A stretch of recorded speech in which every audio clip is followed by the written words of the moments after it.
يا أيها الذين آمنوا اتقوا الله وقولوا قولا سديدا يصلح لكم أعمالكم ويغفر لكم ذنوبكم ومن يطع الله ورسوله فقد فاز فوزا عظيما يا أيها الذين آمنوا اتقوا الله حق تقاته ولا تموتن إلا وأنتم مسلمون۔ ہر قسم کی حمد و ثنا اللہ رب العالمین کی ذات باری تعالی کے لیے کہ جو ذات پوری کائنات کی خالق بھی ہے، رازق بھی ہے، مالک بھی ہے، علی کل شیء قدیر بھی ہے۔ کروڑوں رحمتیں، کروڑ مرتبہ درود و سلام اس ہستی ذات پر کہ جس کو رب تعالی نے پوری کائنات کا امام بنا کر مبعوث فرمایا۔ کروڑوں رحمتیں صحابہ کرام، محدثین کرام، مفسرین اعظام پر کہ جن کے توسط اور جن کی لیل و نہار کی محنتوں سے یہ دین آج ہم تک پہنچا۔ اللہ رب العالمین اپنے قرآن مجید میں ارشاد فرماتے ہیں، یا ایھا الذین آمنوا ان تنصروا اللہ ینصرکم وَيُثَبِّتْ أَقْدَامَكُمْ۔ اے ایمان والو، اے ایمان کے دعوے دارو، اپنے آپ کو مومن کہلانے والو، تمہارا ایمان اس بات کا تقاضا کرتا ہے، تمہارا ایمان اس بات کا متقاضی ہے، ان تنصروا اللہ ینصرکم، کہ اگر تم اللہ رب العالمین کے دین کی مدد کرو گے، اگر تم اللہ رب العالمین کے احکامات کی پاسداری کرو گے، ینصرکم ویثبت اقدامکم، اللہ رب العالمین نے پہلا انعام یہ دیا کہ وہ بدلے میں تمہاری مدد فرمائے گا،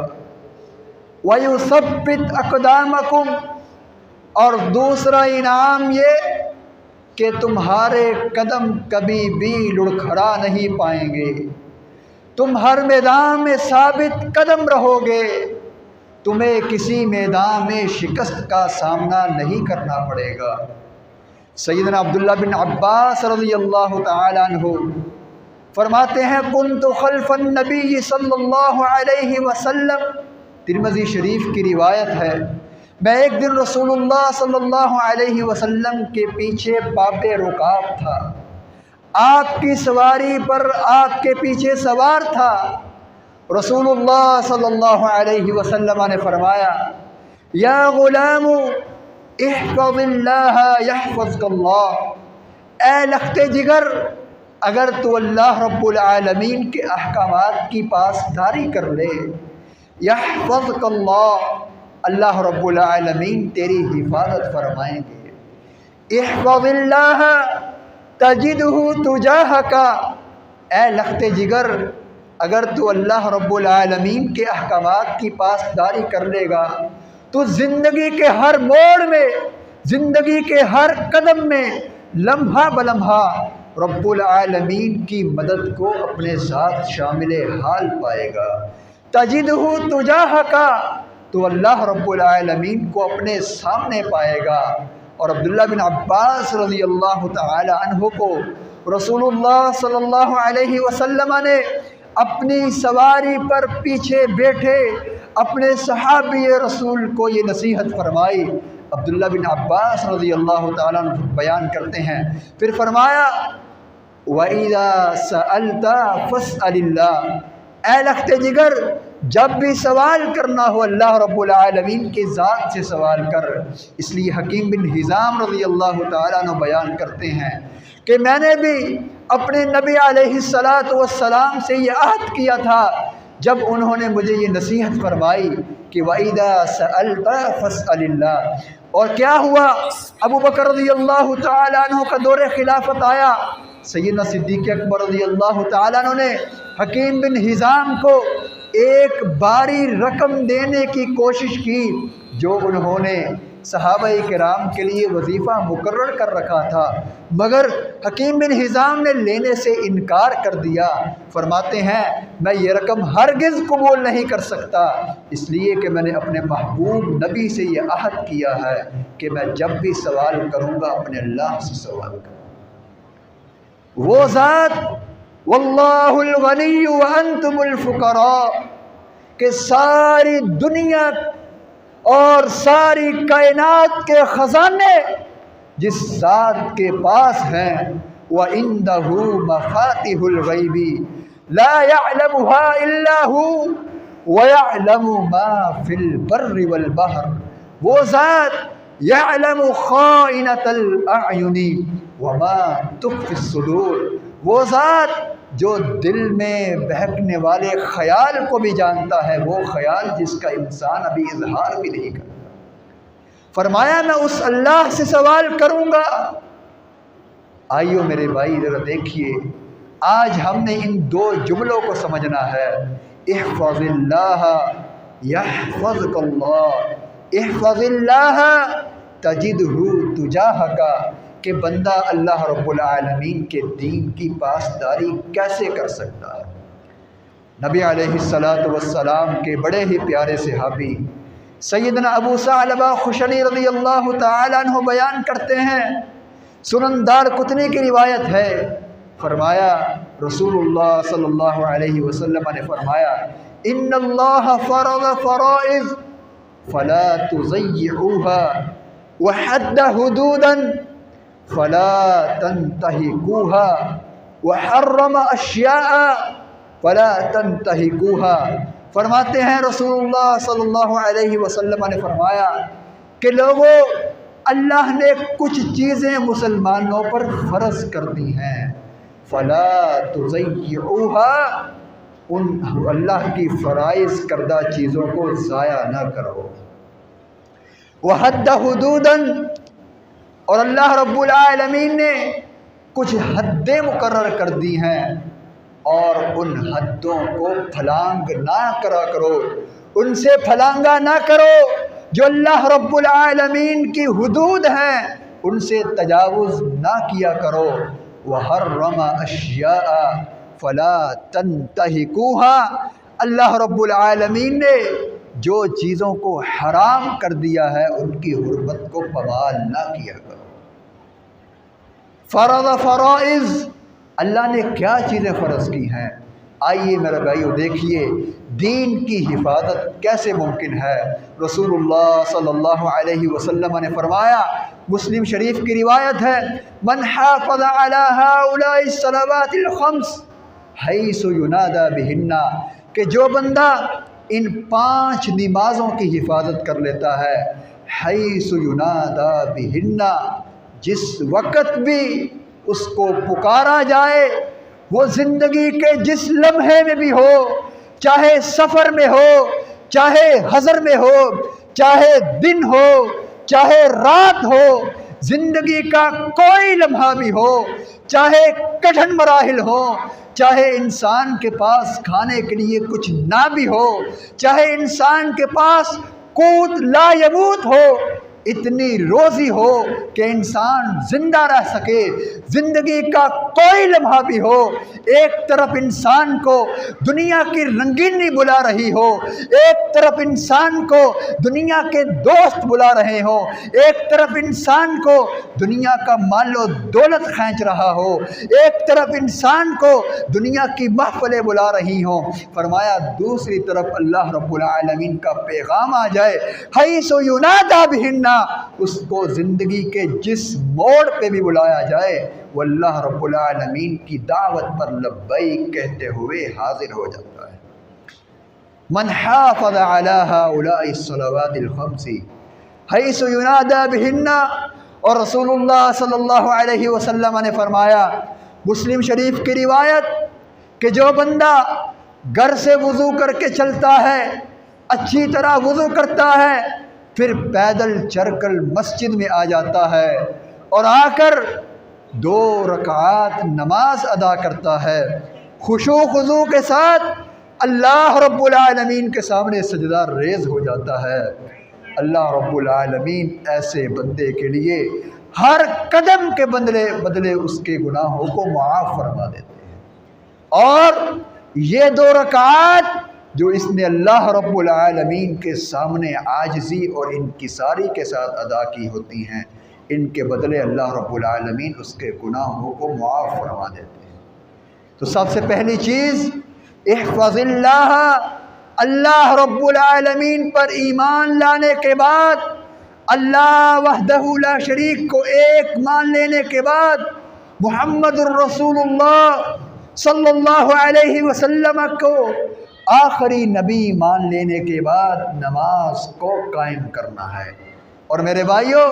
وَإِقَامَةِ الصَّلَاةِ کا معنی یہ نہیں انسان کبھی نماز پڑھ لے اور کبھی چھوڑ دے، جیسے جی میں آئے ویسے پڑھ لے، کبھی پڑھ لی کبھی چھوڑ دی، کبھی پوری پڑھ لی کبھی آدھی پڑھ لی،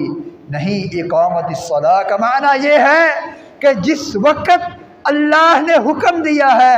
اسی وقت پڑھنی ہے، اور جیسے رسول اللہ صلی اللہ علیہ وسلم نے پڑھنے کا حکم دیا ہے ویسے پڑھنی ہے، اور جتنی پڑھنے کا کہا ہے اتنی ہی پڑھنی ہے۔ یہ ہے اقامت الصلاۃ۔ تو احفظ اللہ میں سب سے پہلی چیز اپنی نماز کی حفاظت ہے۔ اور دوسری چیز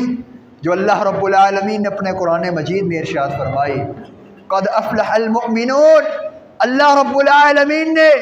مومنوں کی صفات بیان کرتے ہوئے اگلی آیات میں فرمایا،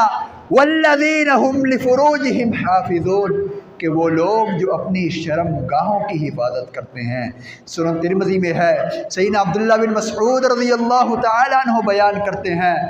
اپنے شاگردوں کو نصیحت کرتے ہیں، استحیوا من اللہ حق الحیاء، اے میرے شاگردوں اللہ رب العالمین سے ایسے حیا کرو جیسے حیا کرنے کا حق ہے۔ شاگردوں نے کہا ہم اللہ سے حیا کرتے ہیں، اگر اللہ سے حیا نہیں کرنی تو پھر اس دنیا میں کون سی ذات ہے، کون سی ایسی ذات ہے جن سے انسان حیا کرے؟ سیدنا عبداللہ بن مسعود رضی اللہ تعالیٰ عنہ اپنے شاگردوں کو فرماتے ہیں کہ اللہ سے حیا ایسے نہیں جیسے ہم کرتے ہیں، بلکہ اللہ سے حیا کیا ہے؟ فرمایا ان تحفظ الرأس وما وعا والبطن وما حوا ولتذکر الموت والبلا، فرمایا ان تحفظ الرأس وما وعا، اس سر کی حفاظت کرو اور اس سر کے اندر جو ہے اس کی حفاظت کرو۔ مولانا عبد الرحمن مبارک پوری رحمہ اللہ ترمذی کی شرح تحفۃ الاحوذی میں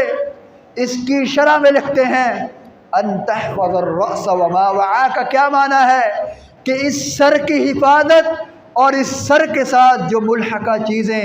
یہ کان اور یہ آنکھ، فرمایا اس کی حفاظت ہے وما وعا۔ اور کان کی حفاظت کیسے ہے کہ انسان ان چیزوں کو سننا چھوڑ دے جن کے سننے کو اللہ رب العالمین نے حرام قرار دیا ہے۔ اور آنکھ کی حفاظت کیا ہے کہ جس چیزوں کو دیکھنے سے اللہ رب العالمین نے منع کر دیا ہے ان چیزوں کو دیکھنے سے رک جائے۔ وَلَا تَمُدَّنَّ عَيْنَيْكَ إِلَىٰ مَا مَتَّعْنَا بِهِ أَزْوَاجًا مِّنْهُمْ وَلَا تَحْزَنْ عَلَيْهِمْ وَاخْفِضْ جَنَاحَكَ لِلْمُؤْمِنِينَ۔ میرے بھائیو آئیے دیکھیے، ان تحفظ الرأس وما وعا، عبداللہ بن مسعود بیان کرتے ہیں کہ سر کی حفاظت اور سر کے اندر یہ آنکھ، یہ کان، ان کی حفاظت اللہ رب العالمین اپنے قرآن مجید میں فرماتے ہیں، وَقُلْ لِلْمُؤْمِنَاتِ يَغْضُضْنَ مِنْ أَبْصَارِهِنَّ وَيَحْفَظْنَ فُرُوجَهُنَّ، اللہ رب العالمین مومنوں کو حکم دے رہے ہیں کہ وہ اپنی آنکھوں کو جھکا کر رکھیں۔ مومنہ عورتیں وَيَحْفَظْنَ فُرُوجَهُنَّ، اور اپنی شرم گاہوں کی حفاظت کریں۔ اور ان آیات کے آگے اللہ رب العالمین نے کیا فرمایا؟ اللہ نور السماوات والارض۔ اس لیے امام ابن تیمیہ رحمہ اللہ لکھتے ہیں کہ ان اللہ کا نور اس بندے کو ملتا ہے جو اپنی آنکھ اور شرمگاہ کی حفاظت کرتا ہے۔ اس لیے کہ پہلے اللہ رب العالمین نے آنکھ کی حفاظت کا اور شرمگاہ کی حفاظت کا حکم دیا، اور اس کے ساتھ ہی اپنے نور کا تذکرہ فرمایا۔ گویا معلوم ہوا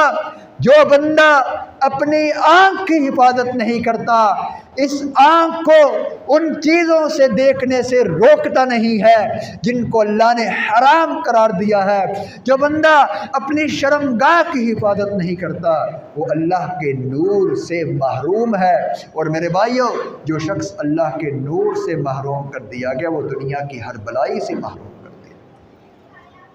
اور جو بندہ اللہ رب العالمین کے احکام کی پاسداری کرتے ہوئے اس آنکھ کی اور ان کانوں کی حفاظت کرتا ہے، اس شخص کو اللہ کا نور نصیب ہو جاتا ہے۔ اور فرمایا والبطن وما حوا، یہ پیٹ کی حفاظت کرو، پیٹ کی، یہ پیٹ جس کے لیے انسان نہ صبح کو دیکھتا ہے، نہ رات کو دیکھتا ہے، نہ سردی کو دیکھتا ہے، نہ گرمی کو دیکھتا ہے، نہ آندھی کا خیال کرتا ہے، نہ بارش کا خیال کرتا ہے، ہر وقت اس پیٹ کی پوجا کے لیے انسان دنیا میں مارے مارے پھرتا ہے۔ فرمایا والبطن وما حوا، یہ پیٹ کی حفاظت کر لو، اور اس کے ساتھ جو ملحقہ چیزیں ہیں شرمگاہ کی حفاظت کر لو۔ استحیوا من اللہ حق الحیاء ان تحفظ الرأس وما وعا والبطن وما حوا، اور فرمایا اللہ سے حیا یہ ہے ولتذکر الموت والبلا، کہ اس گھڑی کو یاد کرو جب تمہارے عزیز و اقارب، جب تمہارے والدین، وہ والدین جو دنیا میں انسان اپنے بیٹوں پر، اپنی اولاد پر جان قربان کرنے کے لیے تیار ہو جاتا ہے، لیکن ایک وقت ایسا بھی آتا ہے کہ یہی اولاد کو والدین اپنے کندھوں پر اٹھا کر قبر میں اتارتے ہیں۔ فرمایا اس وقت کو یاد کرو جب تمہارے اوپر جانیں نچھاور کرنے والے، جب تمہارے اوپر اپنا سب کچھ قربان کر دینے والے لوگ تمہیں کندھوں پر اٹھا کر کفن پہنا کر، اور تمہارا یہ ساز و سامان پیچھے رہ جائے گا، تمہیں کندھوں پر اٹھا کر قبر میں اتاریں گے۔ جب تم قبر کی کوٹ وادی میں ہوگے اور اس کوٹھی وادی میں تمہارا کوئی ساتھ نہ ہوگا، یہ قبر ہوگی اور تم ہوگے، اس وقت کو یاد کرو۔ جب تم لوگ اس وقت کو یاد کر لو گے پھر تم استحیوا من اللہ حق الحیا، پھر اللہ سے ایسے حیا کرو گے جیسے حیا کرنے کا حق ہے۔